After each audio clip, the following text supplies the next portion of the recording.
আসসালামু আলাইকুম। আজকে যাচ্ছি ডিয়ার পার্ক। চলো প্রথম থেকে স্টার্ট। আশা করি সবাই জানো যে আমি আমার খালামাদের বাড়ি এসেছিলাম, কিন্তু আমি পরশুদিন বাড়িও চলে এসেছিলাম।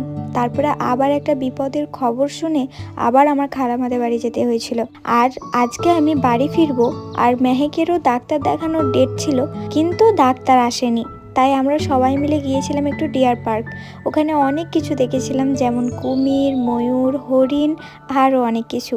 ওখানে কিছুক্ষণ টাইম কাটানোর পর আমরা দুপুরের লাঞ্চটা করলাম বর্ধমান C2 থেকে। তান্দুরি চিকেন তো থাকবেই, কারণ ওটা আমাদের সবার প্রিয়। তারপরে অর্ডার দিয়েছিলাম চিকেন ড্রামস্টিক, যেটা মেহেকের খুব পছন্দ। দেখবে ওর মুখের হাসিটা, এই দেখো কতটা খুশি হয়েছে, কারণ ও এসে থেকেই বলছিল যে আমার চিকেন লেগ পিস চাই। আরও অনেক কিছু খাওয়া দাওয়া করেছিলাম, কিন্তু সেগুলোর ভিডিও করা হয়। চলো আমি বাড়ি যাই, দেখা হবে বাড়িতে গিয়ে নেক্সট মিনি ব্লগে। আর হ্যাঁ, আমার ইউটিউব চ্যানেলটা সাবস্ক্রাইব করে দিও।